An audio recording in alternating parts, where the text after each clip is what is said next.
Қайырлы күн оқушылар. Бүгін 3-ші сыныптан қазақ тілі пәнінен 5-ші сабақты бастаймыз. Бүгін өтетін тақырып мәтін жайлы болады. Мәтін түрлері туралы біліміңді есіңе түсіріп, сызбаны толықтыр дейді. Бізде мәтіннің 3 түрі бар. Әңгімелеу, сипаттау, пайымдау. Әңгімелеу бұл бір нәрсе жайында хабарлайды. Не істейді, қайтеді, қайда болыпты деген сұрақтарға жауап береді. Ал сипаттау адам, табиғат, жануарларды сипаттайды. Қандай, қай сұрақтарына жауап береді. Пайымдау оқиға құбылыстың себептері түсіндіріледі, дәлелденеді. Неліктен, неге сұрақтарына жауап береді. Келесі балалар, жаңағы сызбадағы мәтін түрлерін пайдаланып 20-ші тапсырманы орындаймыз. Мәтіндерді оқып, өзара салыстыр. Бізде 2 мәтін берілген, қазір оқимын, жақсылап тыңдап салыстырамыз.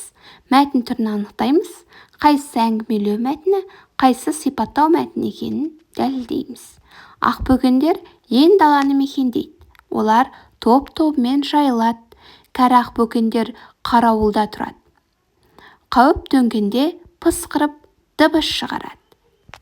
Байқасаңдар балалар, бірінші мәтінде ақбөкендердің қайда мекендейтіні, қалай жайылатыны және олар не істейтіні, қалай дыбыс шығаратыны берілген.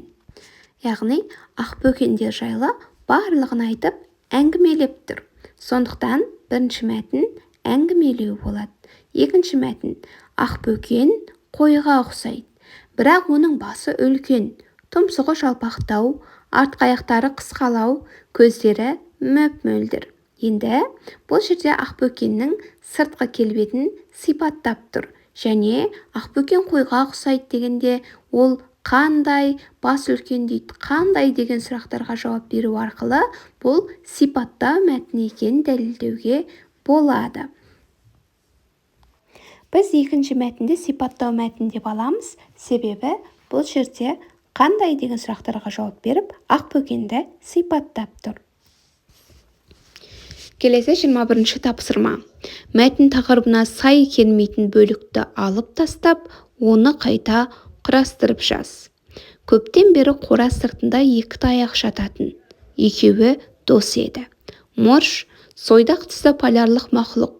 Ол шаян бақалшықтарын қазып жеп қоректенеді. Бір күні Қалтай біреуін қазық қып қағып, бұзауын арқандады. Сол-ақ екен, әлгі таяқтың көкірегінен нан пісіп шыға келді.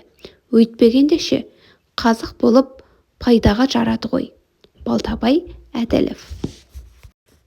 Өздерің байқағандай балалар, бұл жерде мәтінге сай келмейтін бөлік, ол морж жайлы ақпарат.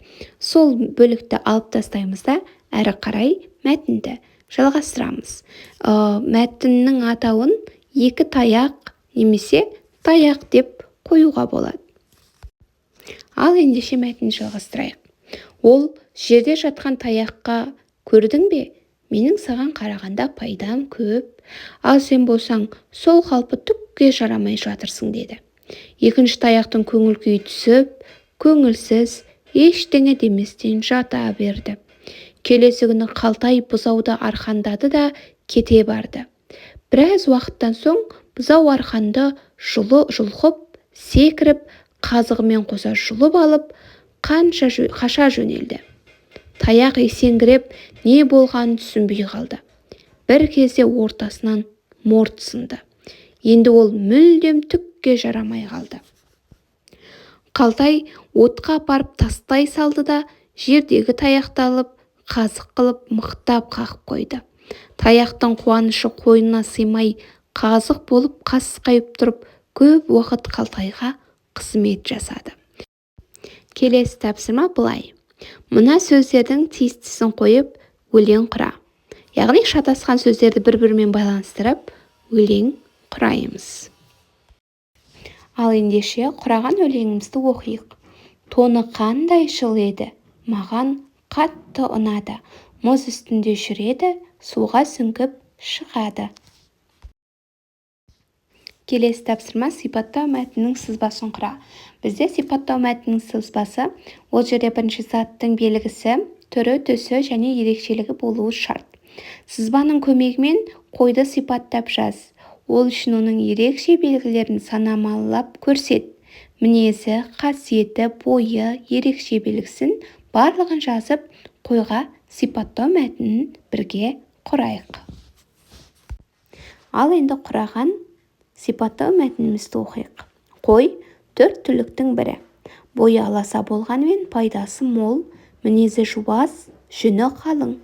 Сүтін, етін азық ретінде пайдаланса, жүнінен түрлі бұйымдар жасайды. Балалар, сабақ ұнаса, лайк басып, каналға тіркелуді ұмытпаймыз. Достарымызбен бөлісеміз. Келесі сабақта жүздескенше.